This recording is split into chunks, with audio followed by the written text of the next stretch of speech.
ಇನ್ನು ಚಿಕ್ಕಮಗಳೂರಿನಲ್ಲಿ ದರ್ಗಾ ಕಾಮಗಾರಿ ವಿಚಾರಕ್ಕೆ ಸಂಬಂಧಪಟ್ಟಂತೆ ನಡೀತಾ ಇರುವಂತಹ ಜಟಾಪಟಿ ಸ್ಥಳದಲ್ಲಿ ಒಂದು ರೀತಿ ಪ್ರಕ್ಷುಬ್ಧ ವಾತಾವರಣ ನಿರ್ಮಾಣವಾಗಿದೆ. ಹಾಗಾಗಿ ಪೊಲೀಸರಿಗೂ ಕೂಡ ನಿಯೋಜನೆ ಮಾಡಿದರಲ್ಲಿ ಕೋಟೆ ಬಡಾವಣೆಯಲ್ಲಿ ದರ್ಗಾ ಕಾಮಗಾರಿಗೆ ವಿರೋಧ ವ್ಯಕ್ತವಾಗಿದೆ. ದರ್ಗಾ ಕಾಮಗಾರಿಗೆ ಹಿಂದೂ ಸಂಘಟನೆಗಳು ವ್ಯಕ್ತಪಡಿಸ್ತಾ ಇರುವಂತಹ ವಿರೋಧ ಇದು ಕೋಟೆ ಬಡಾವಣೆಯಲ್ಲಿ. ಹಾಗಾಗಿ ಪೊಲೀಸರನ್ನ ಕೂಡ ಈಗ ಅಲ್ಲಿ ನಿಯೋಜನೆ ಮಾಡಿದ್ದಾರೆ. ಸದ್ಯಕ್ಕೆ ಅಲ್ಲಿರುವಂತಹ ಪೊಲೀಸರ ಜೊತೆಗೆ ಸ್ಥಳೀಯರು ಮತ್ತು ಹಿಂದೂ ಪರ ಸಂಘಟನೆಯ ಕಾರ್ಯಕರ್ತರು ವಾಗ್ವಾದವನ್ನು ನಡೆಸಿದ್ದಾರೆ. ಅರಳಿ ಮರ ಪ್ರದಕ್ಷಿಣೆ ಹಾಕೋದಕ್ಕೆ ಅವಕಾಶ ನೀಡಬೇಕು ಅಂತ ಹೇಳಿ ಸ್ಥಳೀಯರು ಪಟ್ಟು ಹಾಕಿದ್ದಾರೆ. ಹಿಂದೂ ಸಂಘಟನೆಗಳ ಮುಖಂಡರು ಕೂಡ ಇದನ್ನೇ ಆಗ್ರಹಿಸ್ತಾ ಇದ್ದಾರೆ. ಅಯ್ಯಪ್ಪ ಮಾಲಾಧಾರಿಗಳಿಗೆ ಅವಕಾಶ ನೀಡಬೇಕು ಅಂತಲೂ ಕೂಡ ಮನವಿಯನ್ನು ಮಾಡಿದ್ದಾರೆ. ರಸ್ತೆಗೆ ಅಡ್ಡಲಾಗಿ ಬ್ಯಾರಿಕೇಡ್ ಹಾಕಿ ಈಗ ಸದ್ಯಕ್ಕೆ ಬಿಗಿ ಬಂದೋಬಸ್ತನ್ನು ಅಲ್ಲಿ ಏರ್ಪಡಿಸಿದ್ದಾರೆ. ದರ್ಗಾ ಇರುವ ರಸ್ತೆಯಲ್ಲಿ ಸಾರ್ವಜನಿಕರಿಗೆ ನಿರ್ಬಂಧ ವಿಧಿಸಿದ್ದಾರೆ. ಪೊಲೀಸ್ ಭದ್ರತೆಯಲ್ಲಿ ಈಗ ಸದ್ಯಕ್ಕೆ ದರ್ಗಾ ಕಾಮಗಾರಿ ಕೂಡ ನಡೀತಾ ಇದೆ.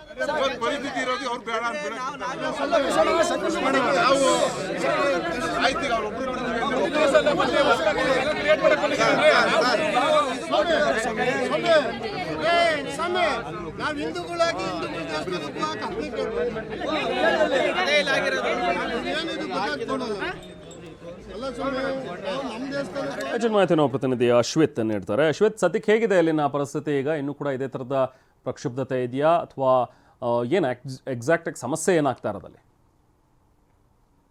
ಚಿಕ್ಕಮಗಳೂರು ನಗರದ ಕೋಟೆ ಬಡಾವಣೆಯಲ್ಲಿರುವಂತಹ ದರ್ಗಾ ಈಗ ವಿವಾದಕ್ಕೆ ಕಾರಣವಾಗಿರುವಂತದ್ದು. ಕಳೆದ 2 ದಿನದ ಹಿಂದೆ ಆ ಒಂದು ದರ್ಗಾದ ಆವರಣದ ಒಳಗೆ ಕೆಲವು ಕಾಮಗಾರಿಗಳನ್ನ ಆರಂಭ ಮಾಡಿದ್ರು. ಇದಕ್ಕೆ ಸ್ಥಳೀಯರು ಒಂದು ವಿರೋಧವನ್ನು ವ್ಯಕ್ತಪಡಿಸಿದ್ರು. ಕೋಟೆ ಬಡಾವಣೆಯಲ್ಲಿ ಸಂಪೂರ್ಣವಾಗಿ ಹಿಂದೂಗಳು ಇರುವಂತದ್ದು, ಇಲ್ಲಿ ಒಂದೇ ಒಂದು ಮುಸ್ಲಿಂ ಮನೆಗಳಿಲ್ಲ. ಆದ್ರೂ ಕೂಡ ಈ ದರ್ಗಾವನ್ನ ಯಾಕೆ ಅಭಿವೃದ್ಧಿ ಪಡಿಸಬೇಕು, ಜೊತೆಗೆ ದರ್ಗಕ್ಕೆ ಸಂಬಂಧಪಟ್ಟಂತಹ ಮೂಲ ದಾಖಲೆಗಳನ್ನ ನೀಡಬೇಕು ಅಂತ ಹೇಳಿ ಇಲ್ಲಿನ ಸ್ಥಳೀಯರು ಜೊತೆಗೆ ಹಿಂದೂ ಸಂಘಟನೆಗಳು ಒಂದು ಆಗ್ರಹವನ್ನ ಮಾಡಿದ್ರು. ಜೊತೆಗೆ ಕಾಮಗಾರಿಯನ್ನ ತಡೆಯನ್ನು ಹಿಡಿಯುವ ನಿಟ್ಟಿನಲ್ಲಿ ಕೂಡ ಕೆಲಸವಾಗಿತ್ತು. ನಂತರವಾಗಿ ನಿನ್ನೆ ಡಿಸಿ ಕಚೇರಿಯಲ್ಲಿ ಏನು ಜಾಮಿಯಾ ಮಸೀದಿ ಕಮಿಟಿ ಅಧೀನದಲ್ಲಿರುವಂತಹ ದರ್ಗಾ ಸಂಬಂಧಪಟ್ಟಂತಹ 10 ದಾಖಲೆಗಳನ್ನ ಈಗ ಸಲ್ಲಿಕೆಯನ್ನ ಮಾಡಿರುವಂತದ್ದು. ಜೊತೆಗೆ ಕಾಮಗಾರಿಗೆ ಸ್ಥಳೀಯರು ಮತ್ತೆ ಹಿಂದೂ ಪರ ಸಂಘಟನೆಯವರು ವಿರೋಧವನ್ನ ಮಾಡ್ತಾ ಇದ್ದಾರೆ.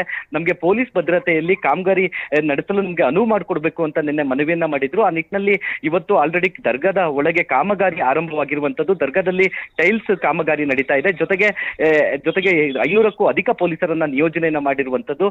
ಮುಖ್ಯವಾಗಿ ಇದಕ್ಕೆ ವಿರೋಧವನ್ನು ವ್ಯಕ್ತಪಡಿಸಿ 100ಕ್ಕೂ ಅಧಿಕ ಅಲ್ಲಿನ ಸ್ಥಳೀಯರು ಈಗ ಪ್ರತಿಭಟನೆಯನ್ನ ನಡೆಸ್ತಾ ಇದ್ರು. ಜೊತೆಗೆ ಆ ಒಂದು ರಸ್ತೆಯಲ್ಲಿ ನಾವು ಹೋಗ್ಲೇಬೇಕು ಅಂತ ಹೇಳಿ ಕೆಲವೊಂದು ಹೈಡ್ರಾಮಾಗಳು ಕೂಡ ನಡೆದವು. ರೆಹಮಾನ್.